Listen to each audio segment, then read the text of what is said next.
Hello, everyone, and welcome in to the Rochester Press Box. Bill Pucko, pleasure to be with you. With the guys, as always, Tariq, Spence. How you doing? I'm doing great. Impressed at the jersey that Pat Duffy this has. is awesome. I've never seen this. Aren't we always, though, impressed? I know. I mean, the last time I saw this, I was at a Bills game.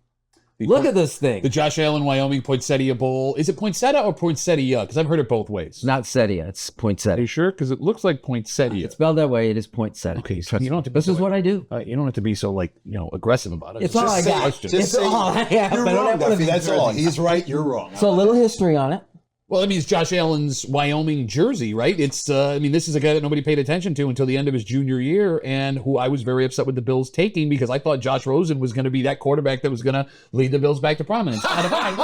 Don't listen to a word I say. I mean, you could laugh. You thought Daniel Jones was Everybody thought that. You remember it was a long pause, and that draft took place. It was with the Goodell. What was the fourth or seventh? Seventh pick. Seventh overall pick. The Buffalo Bills select quarterback Josh, and everyone's going Rosen, and it says Allen. It was the big mistake that everybody's happy that they made. Yeah. Oh, okay. Absolutely. Well, look, let's talk preseason football. I spent a half hour talking to a neighbor off the ledge about what are we going to do this preseason game that looks so horrible. You know what?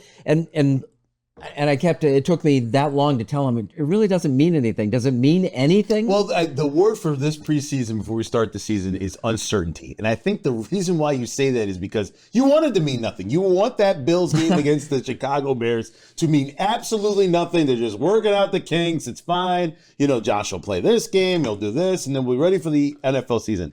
I have never been so unsure on how the NFL season is going to go with this preseason of who's going to play. At first, the Jets were thinking of sitting Aaron Rodgers. Then Aaron Rodgers says, that's news to me. Then comes out and says, yeah, maybe it's best I don't play. I don't understand what anyone is doing this preseason, let alone how it's going to stack out for the regular season. But the Bills went into that game, and just by having Josh Allen appear in it, which he hadn't done in several years prior, led you to believe that it meant something to them when they went in. Well, I mean, like we talked about, as one handsome bearded man talked about at the end of last week, there were two routes you can go. You had the element of surprise, of not rolling out anything you were going to actually do, and you had the ability to foster chemistry between a quarterback and his new stable of receivers. I mean, to go back to your point, I'm not worried in any kind of way, right? And here's the thing. It was the perfect storm to be worried because you have a rookie quarterback, first overall pick, who has some pretty decent weapons on a team that needs to bring this kid along.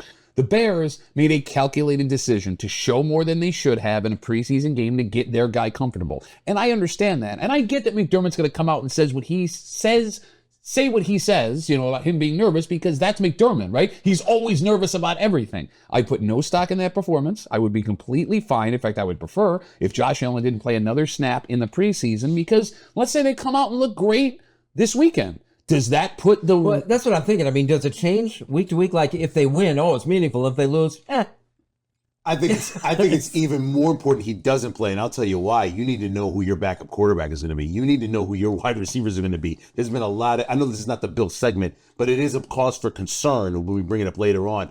Who is going to be the wideouts? Who's going to be playing on this team should there be an issue that you need a backup quarterback? Look, I mean, there is proof that Bills fans are not as excited this year as they were before, and the proof is in a story that showed up over the weekend about what ticket prices cost. You can get in the door for a Bills game this year. The lowest ticket on the secondary market is against the Patriots for $61. You couldn't sniff a Bills ticket for $61 the last couple of years. The Jets are at like $81. The Jags are under $100. That's a prime time game in September. Beautiful weather. So I guess this is sort of one of those situations where you're just, all you're do is waiting for week one. That's all you want to do, and make sure that everybody's up to speed and that Allen is protected. And just in general, I remember a big talking point was, hadn't Baltimore or something had like a 19-game preseason win streak? Yeah, they almost broke the NFL record. They lost it last year. I mean, but what does that mean? What does that mean? Well, they've been good. Okay. I mean, did that factor in at all?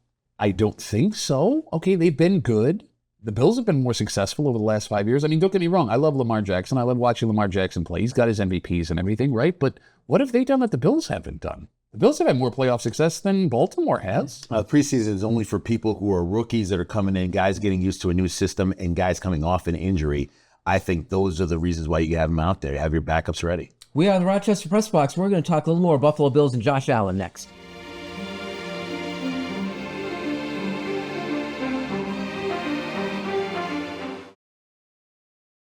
Just Passing Through, life lessons from notable Rochesterians, people you may think you know.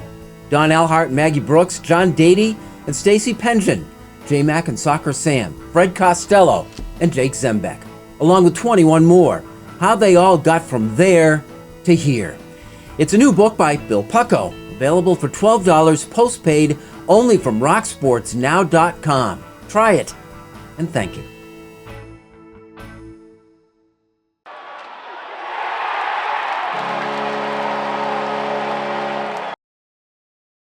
Our NFL pick segment in the Rochester Press Box, brought to you by Connors and Ferris, your trusted and dedicated workers' comp attorneys and official sponsor of the Buffalo Bills.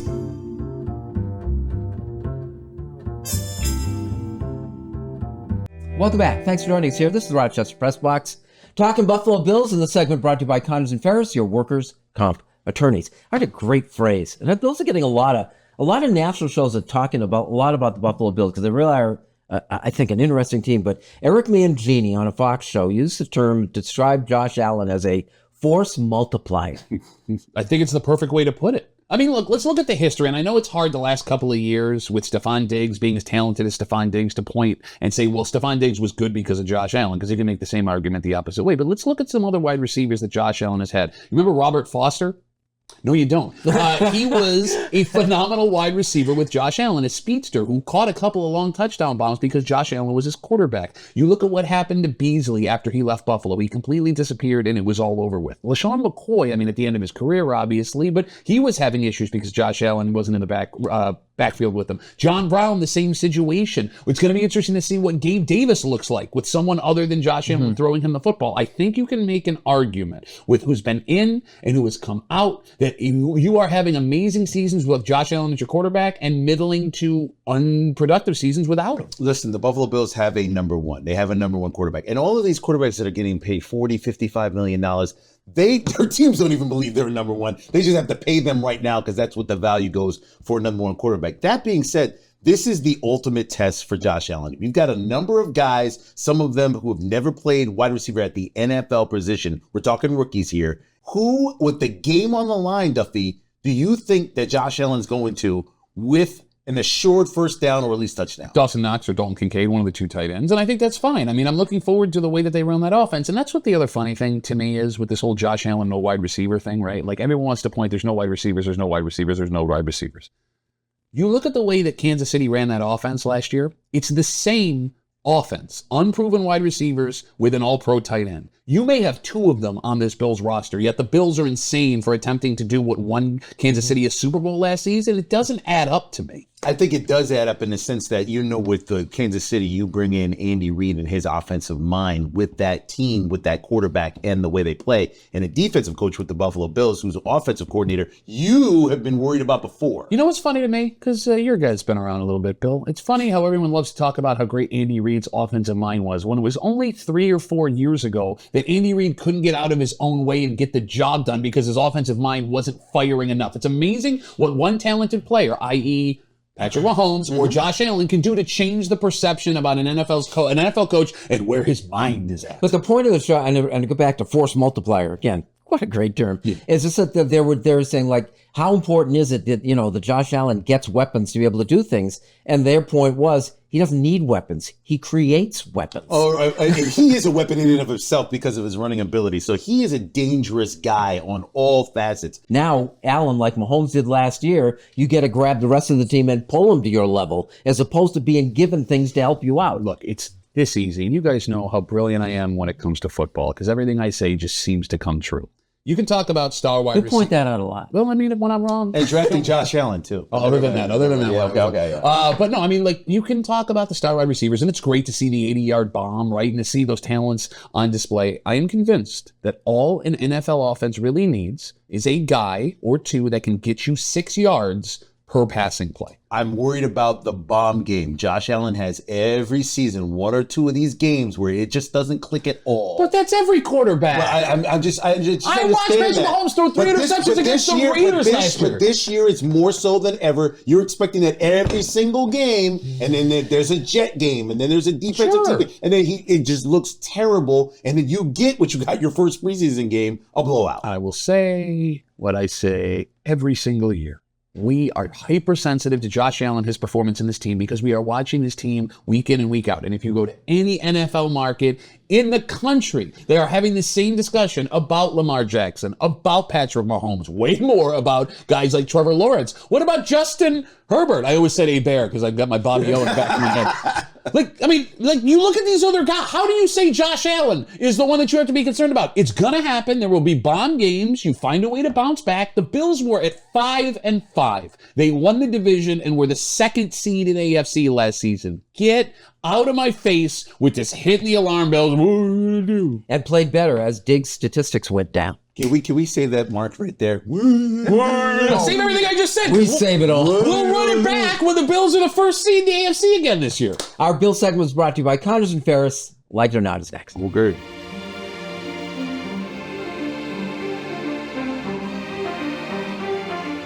Here's the Press Box Trivia question, brought to you by Market View Liquor, where exceptional customer service meets an extensive selection. Jefferson Road.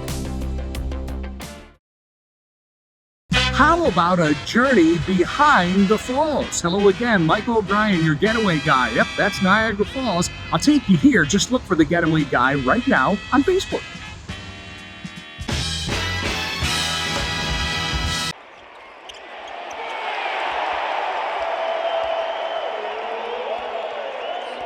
Here's the Press Box Trivia answer, brought to you by Market View Liquor, where exceptional customer service meets an extensive selection. Jefferson Road at 390. Welcome back. Thanks for joining us here. This is the Rochester Press Box, and our Like It or Not segment is brought to you by Ralph Honda, where Honda's done right, online or in the showroom. Build your new Honda, get financing and a quote on your trade for your next Honda. Visit Ralph Honda. Tariq, like it or not? Don't. I know what you're going to ask me. It involves coffee and mayonnaise. Go ahead. Yeah, Will Levis is takes mayonnaise in his coffee. What do you think? I'm going to puke. Listen, I'm a coffee guy. I don't know about you, Duffy. I have never heard of this before. When I read it, I couldn't believe it. I refused to Google it. And if anybody out there that enjoys mayonnaise with their coffee... Hasn't it made you want to try it? Absolutely not. Now, in the defense of Will Levis, I also think it's strange. Yeah. Mayonnaise is just eggs. It's like having eggs with your coffee in the morning. Am I wrong? It's like, what, you wouldn't have an omelet with a cup of coffee? Not in the coffee, no. Oh, you're going to throw your omelet away if you spill your coffee on your omelet? No, you wouldn't. You'd eat that omelet. We don't eat that omelet. Have you tried it? No, I don't drink coffee, but I do eat mayonnaise.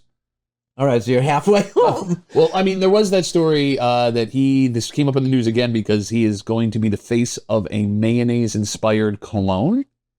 Did you see this? What do you think about that? Do you want to smell like mayonnaise? So here's the thing. Does anybody want to smell like mayonnaise? Depends how old the mayonnaise is. I didn't realize this till the other day. I opened up a jar of Miracle Whip. Bad quick. You guys don't love the smell of Miracle Whip when you open up a fresh jar of Miracle Whip? It's got to be fresh. All right. I didn't think we'd even get to that topic. Like it or not, the Olympics are concluded. Yes. What's the standout thing for you? I mean, it's so hard because there were so many great things. You have Simone Biles in her comeback. Those last two games for the men's basketball team. Best basketball ever. Holy crap. Like, it's to the point where with Steph Curry, LeBron James, and Kevin Durant playing the way that they did. I mean, like, when we're watching the NBA, I love cheering against those guys, like screaming against those guys. It was so refreshing and honestly surprising how much fun it was to be on my feet cheering for those guys. That being said, I'm now at the point where, look, man, all three of those guys' careers are winding down. If they found a way to play together in either Phoenix, Los Angeles, or Golden State, I would tune in for every single one of those primetime games, man. Like, that was something. That was unbelievable to watch on Saturday. Then the women's game the next day was an even better game. Aja Wilson was unbelievable in that game. MVP, I think top 5 player in the tournament for the Olympics. And France seeing what happened, the women's team seeing what happened and literally coming within a foot of tying that game and sending it into overtime. Best basketball weekend I've ever seen. Steph Curry's career is cemented forever. Yeah, I thought when we getting into the Olympics, we're too basketball centric and we should be looking to some of these other things. These guys, it was such a great weekend. I know, but it it was totally, such a great it weekend. totally justified it. You called our attention when the Serbia game was on. You said, you guys got to see this. And then I saw the French final start to finish. It was great. There is one thing that was strange to me, because you guys watch a lot of basketball, right? The side-by-side, the argument against the American game is it's too soft. Any touch is a ticky-tack foul, right? They let the Europeans really bang in there. And you saw French Ben Wallace really take advantage of that, absolutely, right? Absolutely. That being, with a LeBron poster. Yes. That being said, how can you play such physical basketball and flop the way that they do? Because in that last 45 seconds when they're trying to drive a soccer foul, culture. oh my God, like we are tougher than American basketball. But it's a better game when when a game is loosely officiated.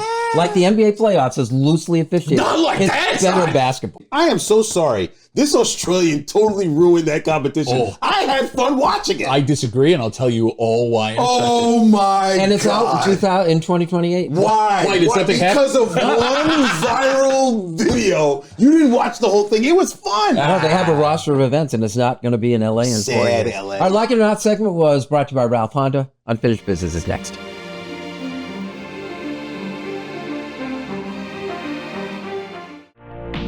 The Press Box Stat of the Week is being brought to you by McArdle's Restaurant in Fairport. Come home to McArdle's.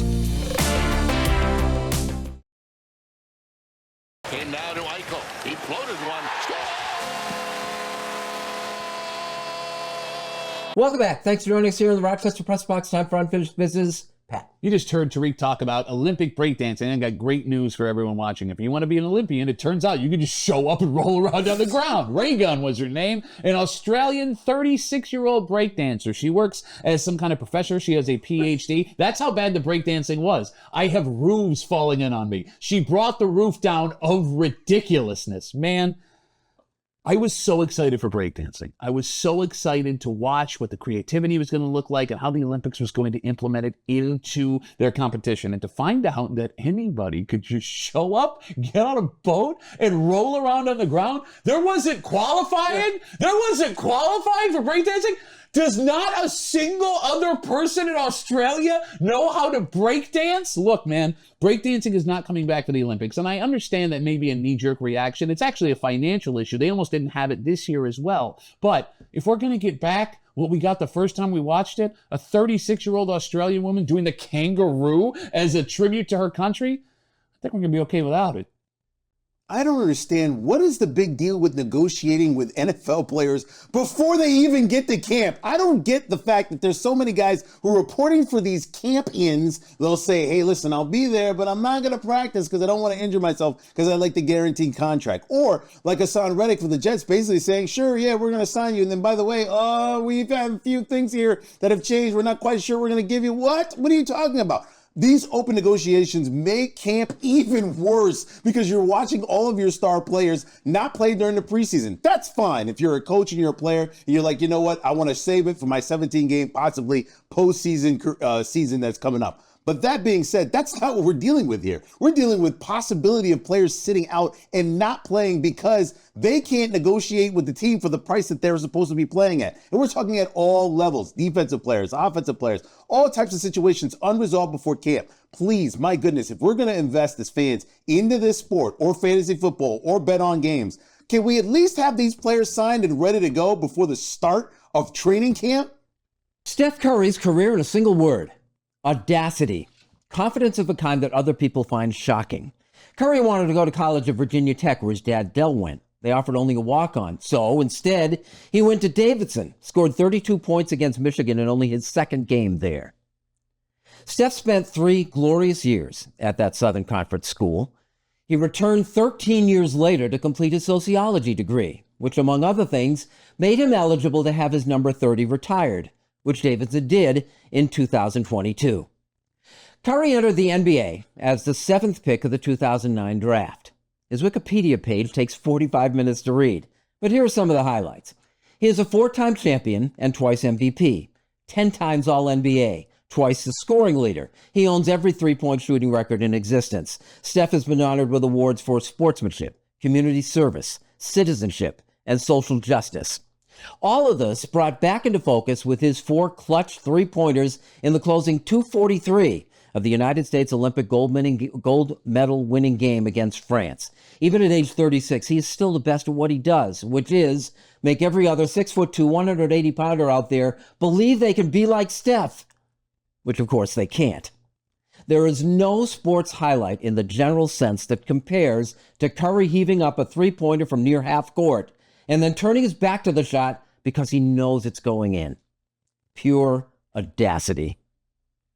That is our unfinished business, and that is our show. I'm at a 9th birthday party. Happy birthday, Enzo. And we're in the garage watching this game, and everyone knew he was going to make those shots. I mean, 1, 2, 3, and 4. And the reaction is always, Speak for yourself. What are you? I was in the last one. He tried to put over 2 guys. I was screaming, no, yes! And Durant and That's LeBron were open, and they looked up and they were like, I know this is going in. And it did. again, that is our show. Thanks for joining us, and we'll see you next week with the Rochester Press Box. Never seen anything like it. Furious. I loved it. I said one more. Give me one more. And I'm like, if he makes this. But don't get me wrong. I was extremely happy.